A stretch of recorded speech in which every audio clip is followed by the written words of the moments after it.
Let's quickly open our Bibles to 1 Peter chapter 3, verse 7. 1 Peter chapter 3, verse 7.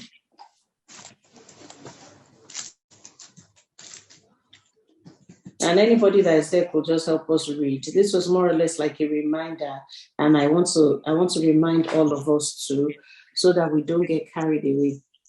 So 1 Peter chapter 3, verse 7. Can I read? Yeah, anybody that is there should read. Okay, 1 Peter 3:7. Likewise, ye husbands, dwell with them according to knowledge, giving honor unto the wife as unto the weaker vessel, and as being heirs together of the grace of life, that your prayers be not hindered. Are you not worried? Eh. When we have to be reading, where we have to be reading this Bible verse here. Husbands. I'm not worried. He's not worried. Husbands, likewise. So the first word there is even husbands. Why in the world will we be reading this? Well, it's because of just one word. We're reading it because of just one word.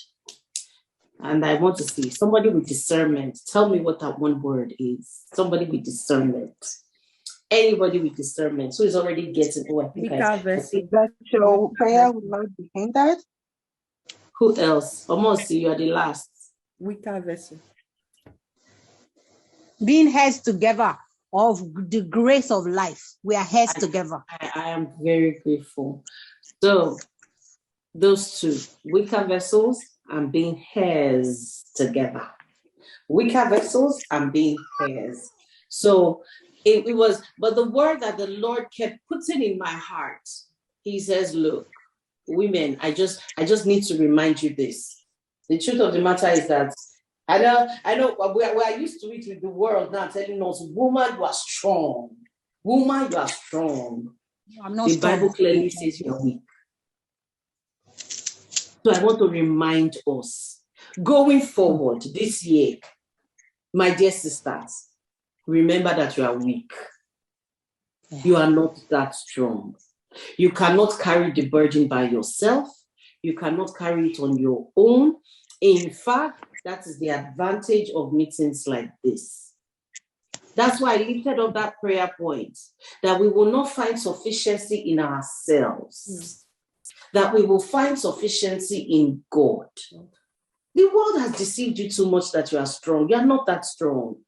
That's why women are the ones that are depressed. Women are the ones that you just stay and you just collapse. So God is just trying to remind us, you are not that strong. You are not that strong. Don't allow the load that is supposed to be put on a man. Don't allow it to be put upon you.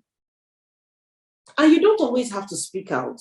You just have to tell the one who said, come unto me, all ye that labor and are heavy laden, and I will give you rest. You just go there. Stop thinking about it. Just drop it at his feet. I don't know what I did with my insurance a few days ago. The time I did it, they did not send me anything. All of a sudden, money that I don't have, my dear sisters, I just check my account, say, at least to the glory of God, I have this, maybe $120 I can still use for something. I check my account, minus 400. My children didn't hear what that did. The moment my children say, Mommy, let's go to Chick-fil-A. That's what we used to call it in our house. Let's go to Chick-fil-A. I would just say minus $400. Oh, minus $400. The moment they say, let's go to Chinese buffet, Hepzibah will just shout, minus $400 in his account. It was so bad. My heart would just be skipping. I just picked up my phone. Insurance people, give me back my money. Give me back. They just canceled insurance. I don't want insurance anymore. Cancel it. They said there's a way we can handle it. We don't have to cancel it outrightly. I said, please, this one, cancel it outrightly. Just do it immediately. I kept thinking about that, and it was as if one part of my heart wanted to Well, later I just advise myself, what's wrong with you? The Lord has told you money will not be your problem, even if it is minus $400. Only heaven knows how he will fix it. By the time I just sent one small email, please cancel my insurance and refund my money. By the time I woke up the next day, everything had been done.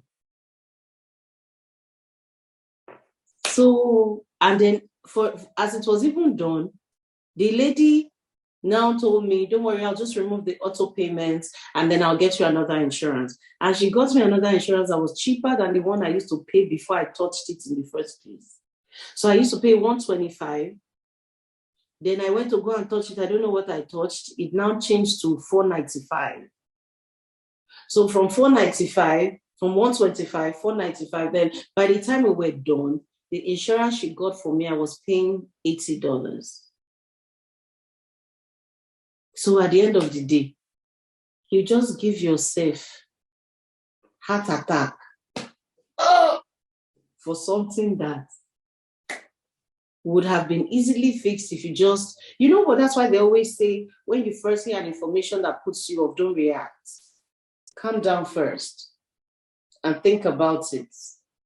You will now realize that when you are now calm, God can now speak to you and he tells you a better way to handle the issue. So today I'm just here to remind us that you're not that strong. Don't let the world fool you that you are strong.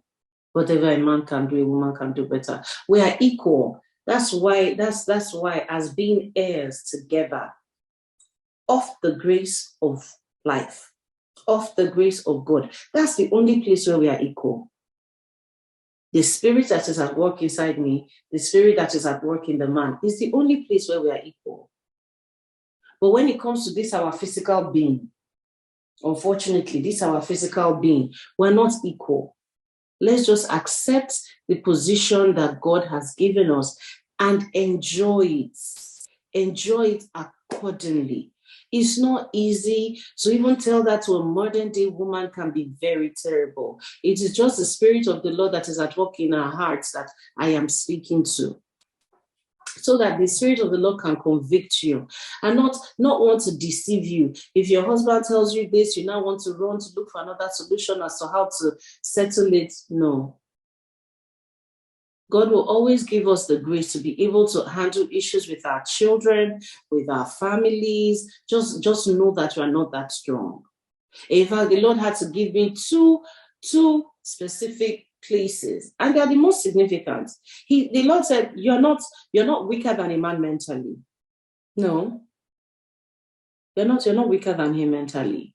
But you see, when it comes to strength and when it comes to emotions, you are actually the weak one. A woman can love anything. A man cannot love anything. A man is very specific with his loving. That's why men know how to marry their dream woman. Women don't marry their dream men.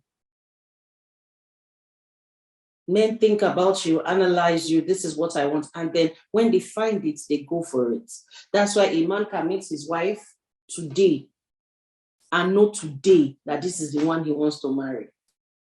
If there's anything else he's looking for, he's just trying to check the flaws to see if he can cope with the small flaws inside of her, because he knows that nobody is perfect. But a woman will write down her list and say, well, he has 5, we can manage without the remaining 4. So by grace, we are equal.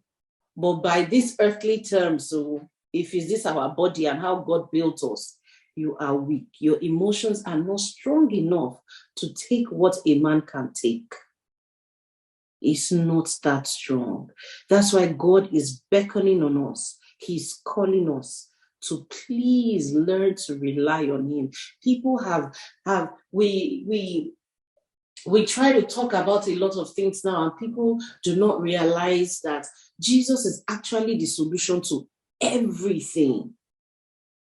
Jesus is the solution to I don't know how I can say this to the world, but it's something that I need us to put out there, that Jesus is the solution to the whole issues in life. You are downcast, you feel bad, talk to Jesus about it. And always I've told us before that once you open your Bible, Jesus is with you in the room. Don't be waiting for that mighty. If you need a mighty manifestation of Jesus, I like what Pastor Kodjoye Madi said. He said, just envision Jesus in your heart. The Bible describes Jesus for you